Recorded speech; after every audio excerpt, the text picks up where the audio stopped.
Nahihirapan siya huminga? Hindi naman po. Masakit po pag ginawa. Kagabi ginawa ko po siya. Masakit po. Masasaktan siya. Kailan pa ba yan? Kagapon lang po. Ganito yan. Kasi si Sir, siyempre, nag-worry sila. Tandaan nyo, kunyari, madalas ko itong pinapaliwanag sa inyo, napilay kayo kahapon. Kinabukasan, hanggang 5 araw, sobrang sakit yan kasi magre-retaliate yung yung pamamaga. Automatic yun, may resulta yung kinabukasan na napakasakit. Pinakamasakit yung kinabukasan. Ang pinaka-best na gagawin dyan, haplusin nyo lang ng pagmamahal kung talagang naiirita kayo, kung sobrang sakit. Wala kayo ibang gagawin dyan, o kaya, take medicine. Gagaw. Pag guminhawa kayo, di thank you. Kung di nyo kaya, pain reliever talaga yan. Kinabukasan kasi talagang masakit yan. Hanggang 5 araw yan.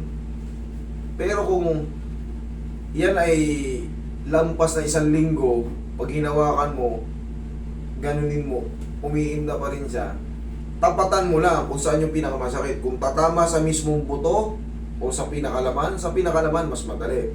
Pero pag tumama sa pinakamismong buto, nakakapa mo naman yan, ribs. Pag ginanon mo yung ribs, gumanon siya. Ibig sabihin, baka may tinamaan yung dibdib niya na batong nakaumbok or mga kantuhan ng mga kahoy na nakapatulis.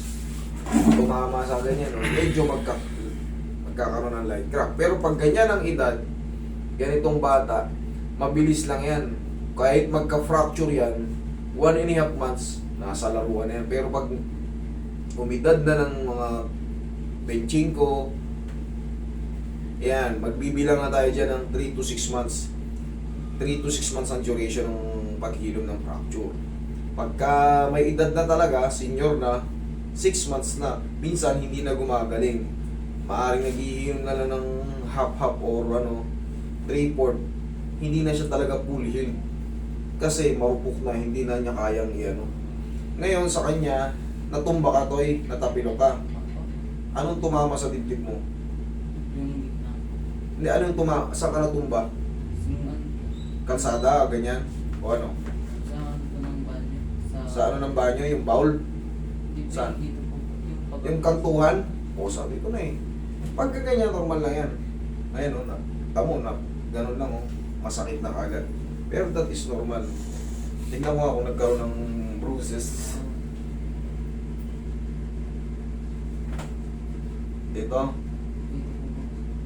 sa sternum, sakto. Malambot yung sternum. Yan, malambot tong part na to.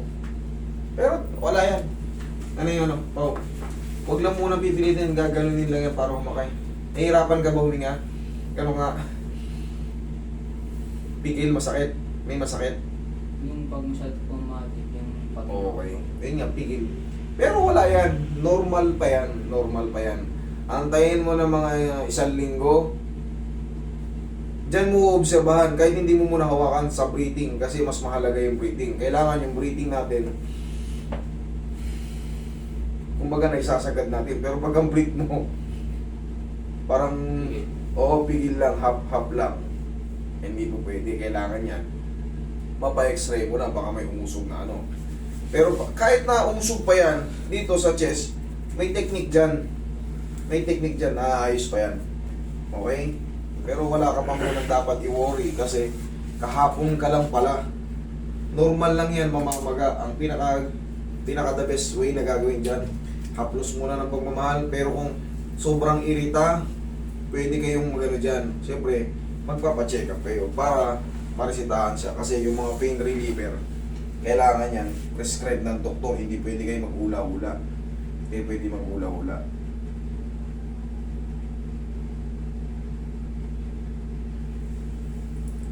Shit. Lumubog pala to. Lumubog yung ribs pala niya. Kaya pala ang sakit ko. Ito. Umadjust to. Hawakan mo.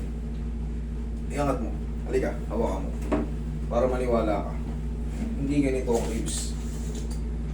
Yan, sige. Kung mong didiinan ha. Yan. Nararamdaman mo yan? Nangyari, gumanon yung ribs niya kaya sobrang sakit. Di ba ganyan yung ribs? Opo. Eh ano, ganyan no. Ngayon, tinamaan siya ng kantuhan gumano no. Umusog yan. Pero, maayos pa naman yan. Ang gagawin dyan, pag humilom na, mga siguro, ano kasi ang ano niyan eh, 1.5 yung mga ganitong edad, mabilis na yun kasi 3 to 6 months talagang. Sabihin na natin nagkaroon ng crack yan, napuruhan nyo ngayon kaya sobrang sakit, kumanyan. Or umusog ng ano, hinihin lang yan. May technique pa rin dyan, kaya pa naman yan. Pero gagaling pa to, gagaling naman yan.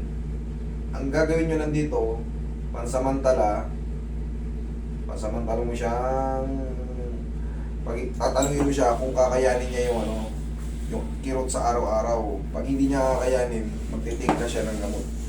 Hindi pa to pang-adjust, hindi pa to pwedeng adjust ng ano. Sobrang sakit ito. Eh, yung ganyan nga lang oh. Hindi nararamdaman yan eh. Eh paano pag hinilot pa yan? Tsaka hindi naman yan hinihilot. Sa loob manggagaling yan, didiinan yan, ipinapump out dyan. Didiinan, tapos nakita nyo na yung method ko na yan. Basta rito sa ribs o sa sternum. Ito.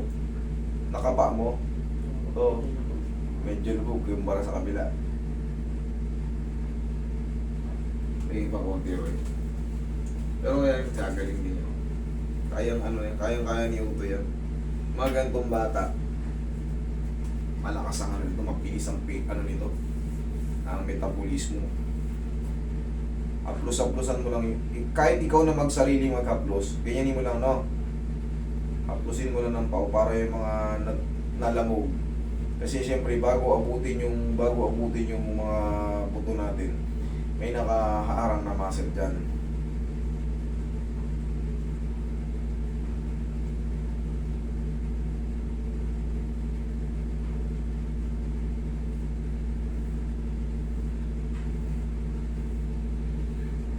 Magaan lang yung haplos ko na yan. Pag dininan ko pa yan, masakit na.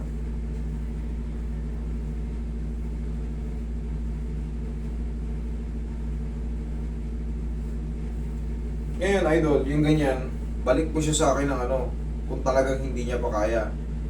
Ano ngayon? Tuesday, no? Tuesday. Pwede na yung itulak ng pag-ano. Ngayon kasi wala, ano pa to, very, ano pa to. Kumbaga, fragile siya. Kumbaga, konting ano, maaari siyang ma-damage.